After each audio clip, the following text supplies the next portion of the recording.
Et bonjour à tous, on se retrouve pour cette 11e partie du championnat du monde, 5 partout, et Gukesh qui ouvre avec cavalier F3. On espérait une petite française et non, elle n'arrive pas. Cavalier F3, D5, C4. Oh, il donne le centre. Une anglaise ou Jingliren joue D4, évidemment. B4, un Gambi Benko avec un temps de plus. Alors, dans ce match de championnat du monde, ils aiment bien jouer des ouvertures qu'on a côté noir avec un tempo d'avance. Après B4, C5. B4, c'est un peu pour attaquer le centre. Menace E3, on vient prendre cette case C5 au pion C7 et on veut jouer E3. A noter qu'après E3, les noirs ont des idées très intéressantes comme cavalier C6 pour tenir ce centre. Après ED, cavalier prend D4, cavalier prend D4, dame prend D4, cavalier C3, C6, D3, il y a des coups très intéressants, comme le coup cavalier H6 qui avait été joué à côté de moi dans une partie entre Christian Bauer et Arkady Naiditch. L'idée de venir vers F5, taper le centre D4 quand les blancs repoussent la dame et jouent D4, le cavalier arrive en F5. Et on parle du centre. Voilà, le B4, ça retire les cavaliers C6 et les C5. On voit que sur un coup bateau, comme cavalier F6, E3, on tiendrait la case C5 et la case C6. Sur cavalier C6, les B5. Ici, Dingliren joue C5. Si pion prend, le cavalier arrive en C6, E3, E5. Le fou qui va menacer de reprendre en un coup le pion C5 et il prend le centre, il prend les cases. L'idée du C5, on a clairement un Benko à l'envers ici. Et Gukesh va venir jouer le coup E3. Si pion prend E3, pion prend E3, pion prend B4, on peut gagner un pion côté Jingliren. Mais on se retrouverait ici après A3 dans une position complètement sauvage, une position que j'ai eue côté blanc avec le pion d'avance du coup contre Nikola Radovanovic. N'hésitez pas à aller voir ma 4e partie du championnat d'Europe qui vient de se terminer il y a un petit mois à Petrovac. 4e partie, et vous en saurez plus sur cette position. Un peu, voilà, Gukesh qui est venu pour le combat aujourd'hui. Et chose incroyable, après E3, eh bien, on a eu plein de problèmes techniques sur le live. Internet qui veut pas marcher, mais Ding qui veut pas jouer. Il a réfléchi pendant presque 50 minutes ici pour jouer, ou 40 minutes pour jouer le coup cavalier F6 qu'il a joué à maintes et maintes reprises. Encore une fois, l'idée, c'est pion prend C5, cavalier C6, il vient renforcer sa case D4. Et après, cavalier F6, il va prendre le coup surprise, le coup A2, A3. Alors évidemment, en jouant cavalier F6, il hésitait peut-être à prendre le pion avec pion prend E3 et pion prend B4. Et il essayait peut-être de se souvenir de ses analyses après cavalier F6 et B5, qui est le coup principal ici. Également peut-être un peu de B prend C5. Mais il va être surpris par la nouveauté de Gukesh, le coup A3, assez incroyable. Alors, c'est le premier coup qui vient pas vraiment taper le centre, mais il tient un petit peu l'attention. Et ouais, c'est un peu dans le même style que sa nouveauté, qui était assez énigmatique. La nouveauté qu'il avait jouée dans la partie précédente, ici, dans cette Grunfeld. On s'attendait pas du tout à un coup comme tour 1, eh bien le A3, c'est un petit peu dans le même style, pas très bon, mais ça laisse, il y a beaucoup de venin, il y a plein de lignes qui sont intéressantes. D'ailleurs, après A3, Jingliren va réfléchir encore une quinzaine de minutes pour jouer le coup fou G4, 20 minutes pour jouer le coup fou G4. Il joue pour la case E5. Alors c'est un coup que j'aime pas du tout en général. On va donner la paire de fous. Je vous ai parlé du pion B7. C'est un pion qu'on veut protéger dans dans ces systèmes un peu Benoni, un petit peu Benko. Donc le fou qui est souvent bien placé en C8. Là, il vient se sacrifier face au cavalier. Alors se sacrifier. Comme les fous sont un tout petit peu plus forts que les cavaliers, on n'aime pas les donner. Mais pourquoi il vient s'échanger là contre le cavalier? C'est pour avoir du E7, E5. Là, on joue pour le centre. L'idée un peu d'A3, c'est qu'après peut-être un G6, il voulait peut-être jouer fou B2. Et en fait, S'il commence ici par fou B2, pour mettre la pression sur D4, les noirs peuvent peut-être aller prendre ce pion, pion prend, pion prend, pion prend B4, et après les A3, pion prend A3. Si on prend du fou, eh bien on aurait perdu un petit tempo à cause de ce fou B2, fou prend A3. Donc A3, ça peut être l'idée renforcer B4 pour renforcer l'attaque sur le pion D4. Comment réagir avec les noirs, soit le coup de Dingliren que j'avais pas du tout envisagé, ou forcer un peu la décision au pion B4. On aime beaucoup A7, A5 ici. Si pion prend C5, cavalier C6, et si B5, eh bien les blancs ferment l'aile dame. Il y a un petit avantage quand même avec les blancs à avoir provoqué ces coups A3 et A5, c'est que si B5, les noirs ont parfois des idées d'améliorer ou d'activer leur tour par le coup A7, A6 vers le pion B5.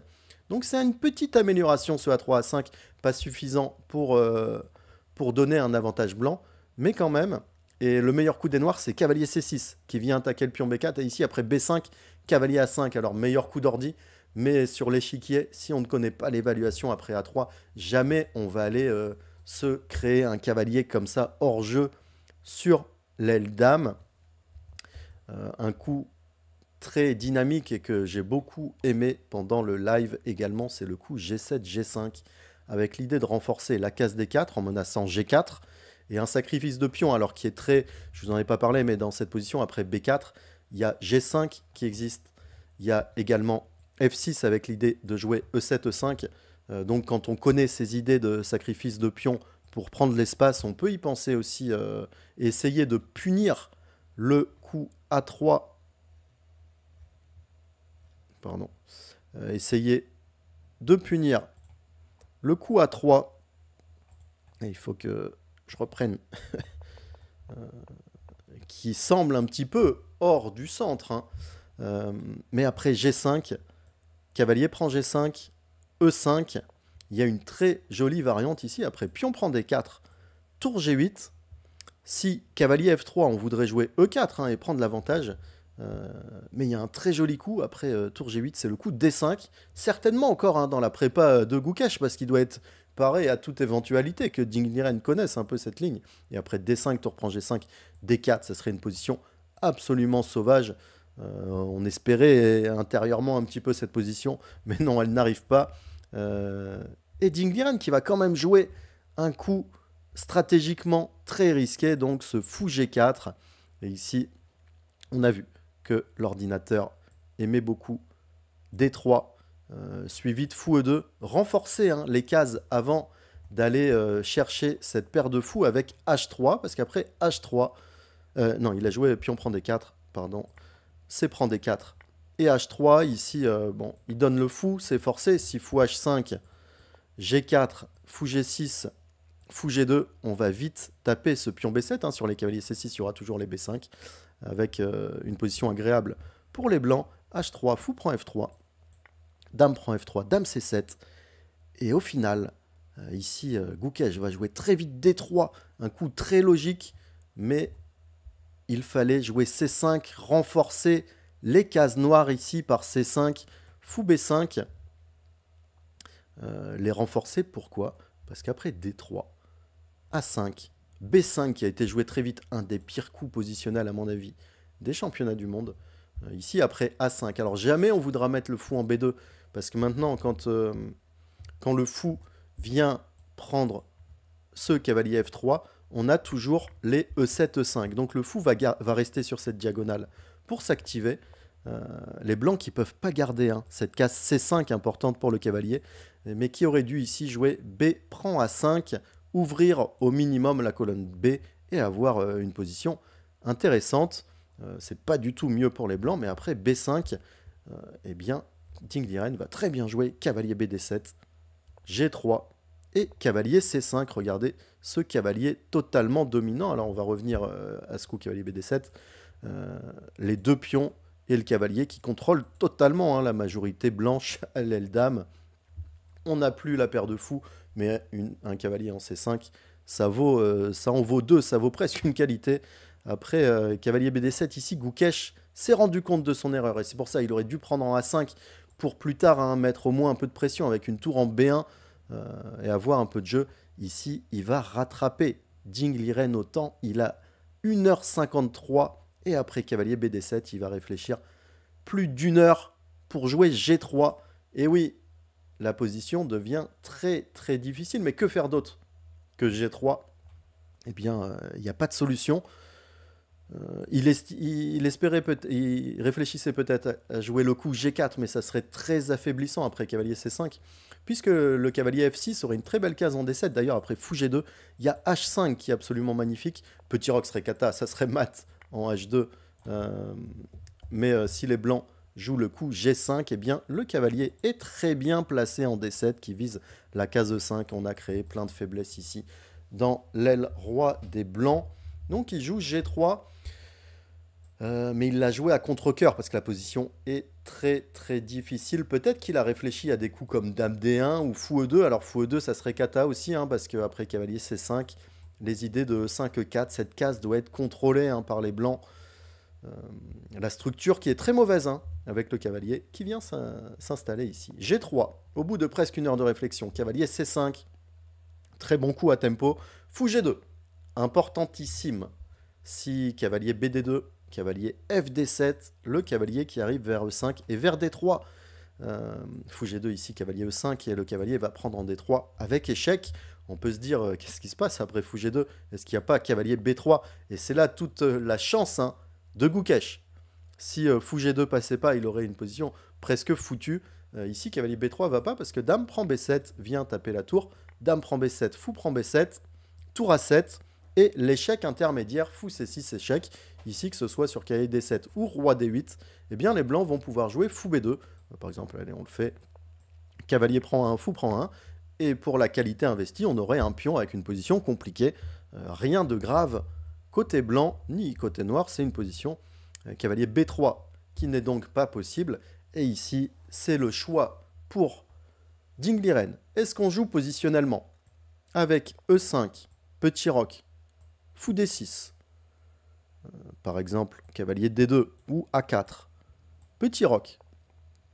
Ici, on joue positionnellement avec le cavalier. Alors A4, c'est fait pour jouer le coup Fou A3, mettre la pression sur le cavalier. Mais le cavalier F vient en D7, les blancs qui ont la paire de fous.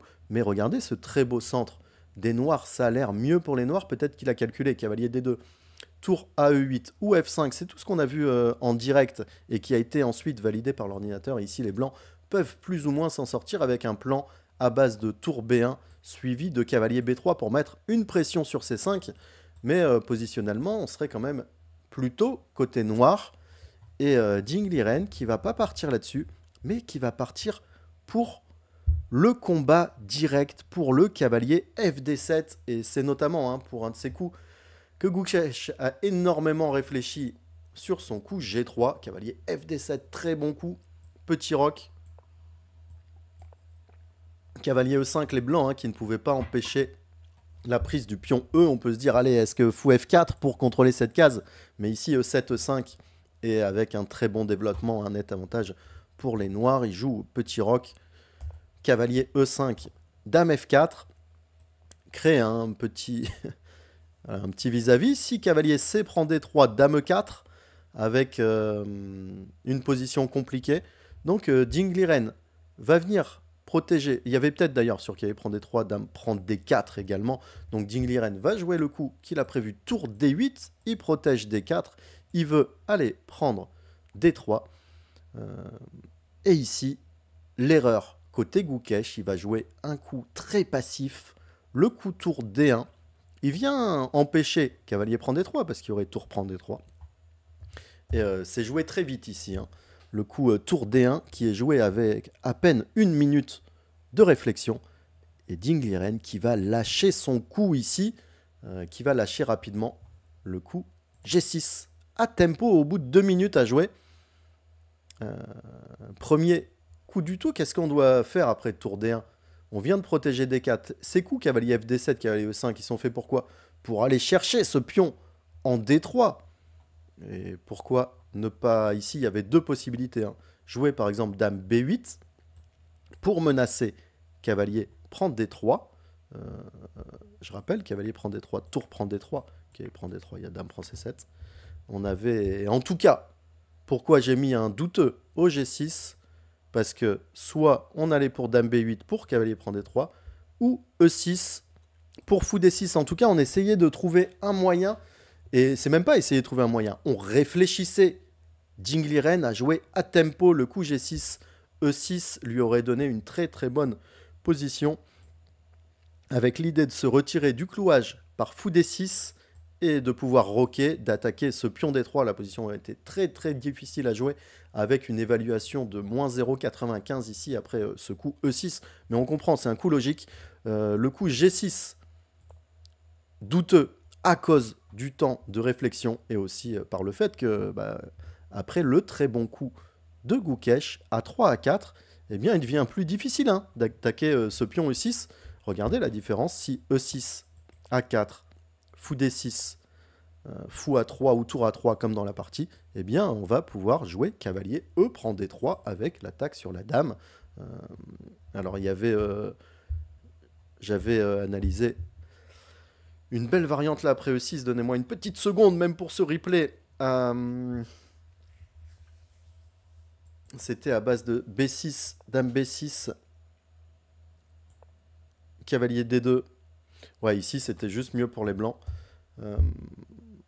Ouais, il n'y a pas de... On peut pas protéger ce pion D3.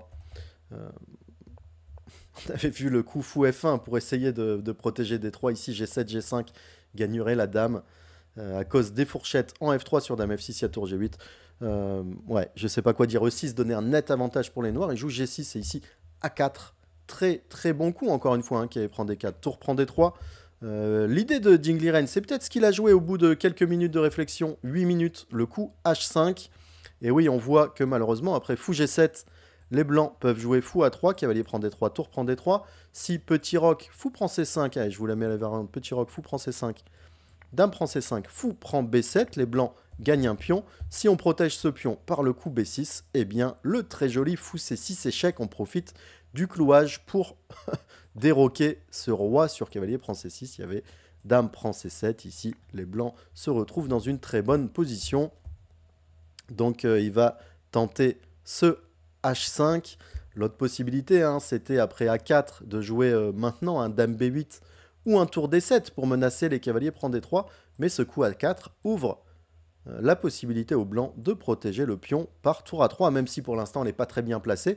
Il faut se rendre compte visuellement que, ok, il y a un bon cavalier en C5, mais tout le reste est mauvais pour les noirs.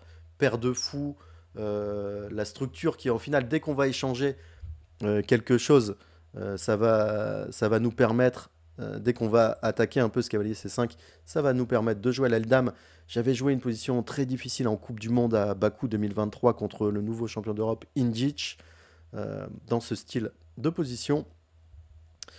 Donc vraiment, le coup, depuis que Jing Liren a joué cavalier FD7, cavalier E5, il faut vraiment aller attaquer ce pion D3. Sinon, on va être sous les problèmes après A4. Il joue H5.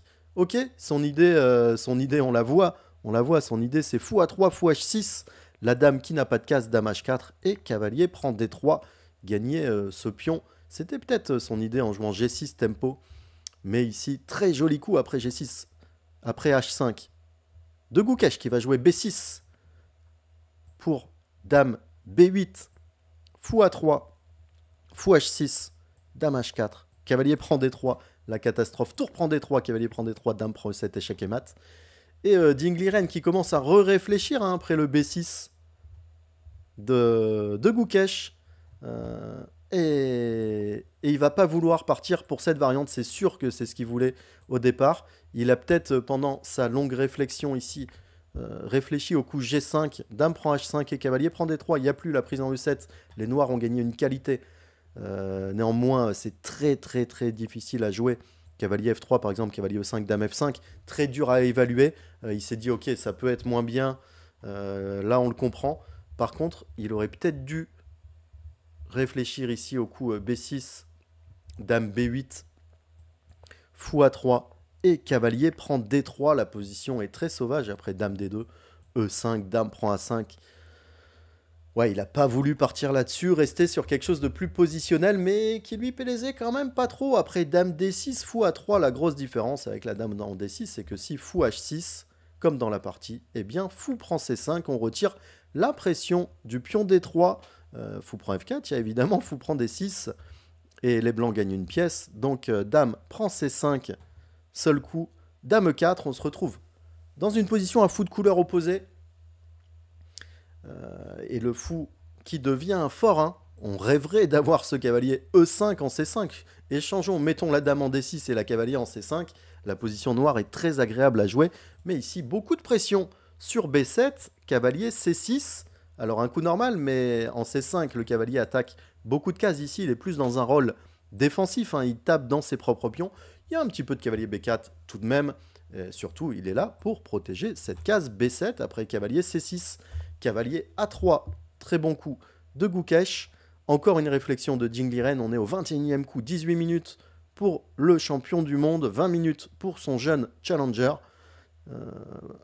On récupère du temps au bout du 40e coup ici. Tour D7 au bout de plus de 3 minutes de réflexion. L'option, c'était de jouer petit roc. On va comprendre pourquoi il joue tour D7, c'est pour protéger son pion B7. L'option, c'était de jouer petit roc et après tour B1, cavalier B4. Dame prend B7, jouer le coup tour B8, récupérer B6. Mais après dame C7, dame prend B6, dame prend B6, tour prend B6. Il a eu dû avoir peur du pion C5. L'ordinateur qui donne encore une position compliquée ici. Mais pas facile à décider de partir pour ce petit roc. Il joue tour D7 comme ça maintenant. Sur les tours B1, il va mettre le cavalier en B4. Et ici, l'ordinateur propose quelque chose d'incroyable. Le coup dame E2. Avec l'idée, si petit roc, tour DB1, cavalier B4, il vient fermer cette colonne. Et ici, cavalier C2, très très très difficile à voir, ça va être loupé par Gukesh. Le coup dame E2 qui est fait pour préparer le cavalier C2, qui aurait donné une partie gagnante au jeune challenger. Ici, il va choisir de commencer par cavalier C2. Il tient la case B4. Donc on aime ce coup, ça empêche les cavaliers B4, mais c'est un petit peu passif, le cavalier qui était proche de la case B5. Un coup un petit peu passif. Dame prend B6 et tour AB1. Dame C7 sur cavalier B4, cavalier prend B4, pion prend B4, dame E5. C'est un net avantage pour les blancs. Ils vont récupérer ce pion et taper le pion B7. La différence de force entre ce fou G2 qui va aider un pion à aller la dame en A et ce fou H6 qui ne sert plus à rien. Après tour AB1, il joue dame C7, le bon coup, tour B5, petit roc. Et malheureusement, pour Gukesh, il va louper ici, tour DB1, et avec un clair avantage. Il va louper tour DB1 et il va tenter ce cavalier A1 pour recycler le cavalier en B3, tour B8, ici tour D6 aurait été un coup parfait pour Ding Liren. Avec quelle idée? Avec l'idée sur tour DB1, tour B8, cavalier B3, de venir chasser la dame. Avec tour E6, on aurait pu s'attendre à une répétition de coups, je ne sais pas comment, par exemple comme ça. Mais le champion du monde va jouer en 7 minutes le coup tour B8. On aurait pu lui octroyer un coup douteux ici, puisqu'après cavalier B3, si les noirs jouent tour D6, les blancs jouent cavalier C5 et retirent les coups tour E6 et ils vont jouer tour DB1 en mettant une grosse pression sur B7. Une position très compliquée. Après E6, coup douteux très passif ici côté Ding Liren. La jauge s'enflamme après cavalier C5, tour E7, tour DB1. Pas le meilleur coup ici, cavalier prend B7, tour prend B7, dame prend C6. Donner un net avantage dans la finale. Le pion C qui part, les 5 pions là qui sont voilà. Ça aurait été une torture à la Carlsen et une victoire blanche au final. Mais Gukesh qui préfère jouer tour DB1 et Ding Liren qui va jouer le pire coup, pas son pire coup de l'année, puisqu'il avait laissé un mat en 2 face au champion du monde Magnus Carlsen, un petit peu plus tôt au Norway Chess. Et ici, il va jouer dame C8. La gaffe, mais avec peu de temps, Et encore 12 coups pour arriver au 40e, récupérer du temps. Une grosse pression avec les fous de couleur opposée. Je vous invite à trouver le bon coup là pour les blancs qui met peut-être un terme, qui va mettre un terme à cette partie. Est-ce que ça va être un terme au championnat du monde? Je ne sais pas. Rendez-vous demain 10h pour une partie absolument décisive. Est-ce que Jing Liren va se remettre de son chaos? N'hésitez pas à mettre en commentaire un petit chaos point d'interrogation ou gaffe. Gaffe avec 3 points d'interrogation si vous êtes arrivé jusqu'à cette position ici. Évidemment, après Dame C8, vous avez trouvé le gain blanc. Le gain blanc, c'est Dame prend C6. Abandon de Jing Liren. Quel coup derrière la tête. Si pion prend C6, tour prend B8. Et le clouage, les blancs se retrouvent avec une pièce de plus. Si Dame prend C6, eh bien, le fou G2 est derrière ce fou G2 qui n'a pas d'opposant depuis le coup fou G4. Tactiquement, c'est dur. C'est dur, j'ai vraiment pas aimé les gestions du temps, ni de l'un ni de l'autre. J'ai pas du tout aimé le B5 de Gukesh. Parce qu'encore, j'ai tout aimé côté Gukesh, à part ce B5 qui est kata. Le B5 est kata. Sinon, sa partie est plutôt pas mal. Et Jing Liren, et par contre, sa gestion du temps au G3, là, 1 heure, c'est beaucoup. Et le tour D1 aussi. Le tour D1 qui est un coup très passif. Après, c'était pas facile. Hein. Cavalier D2, c'était un bon coup, mais là, c'est une erreur qu'il est possible de faire, même en championnat du monde. L'erreur tour D1. L'erreur B5, elle est assez grave et il a de la chance de s'en sortir avec une position pas si mauvaise que ça. Par contre, la gestion du temps de Jing Liren, le cavalier F6, là, en presque 1 heure. Et surtout, en fait, le fait que, ici, il joue cavalier FD7, j'aime beaucoup. Il joue incisif, il va pour cavalier E5. Mais si on joue un coup si actif, et pas le coup stratégique, on s'attendait à un coup stratégique, comme E5, fou D6, petit roc, sans risque. Il allait partir vers une partie à 2 résultats, où il aurait pu mettre la pression et ne rien risquer. Il va pour une position extrêmement sauvage. Si on part pour une position sauvage, on est obligé, ici, après tour D1, de prendre beaucoup plus que 2 minutes pour jouer le coup G6. On est dans une position extrêmement critique ici, avec 42 minutes à la pendule. C'était le moment clé de ce championnat du monde. Après G6 à 4, la position devient difficile à jouer côté noir, surtout qu'il savait hein, qu'il avait loupé une partie facile, disons qu'il avait loupé une partie stratégiquement facile. Et ici, après A4, c'est déjà les noirs qui doivent trouver plutôt les bons coups qui sont plutôt du mauvais côté de l'évaluation, même si vous voyez la jauge avec une position complexe. Écoutez, le challenger indien prend l'avantage pour la première fois et la partie de demain sera absolument décisive. Ça va être très dur hein, de se remettre de cette gaffe. Je vous dis à demain pour le live à partir de 10h et pour ce championnat du monde. À bientôt. N'oubliez pas de mettre un petit like sur cette énorme partie, sur cette partie clutch. Et à bientôt. Ciao à tous.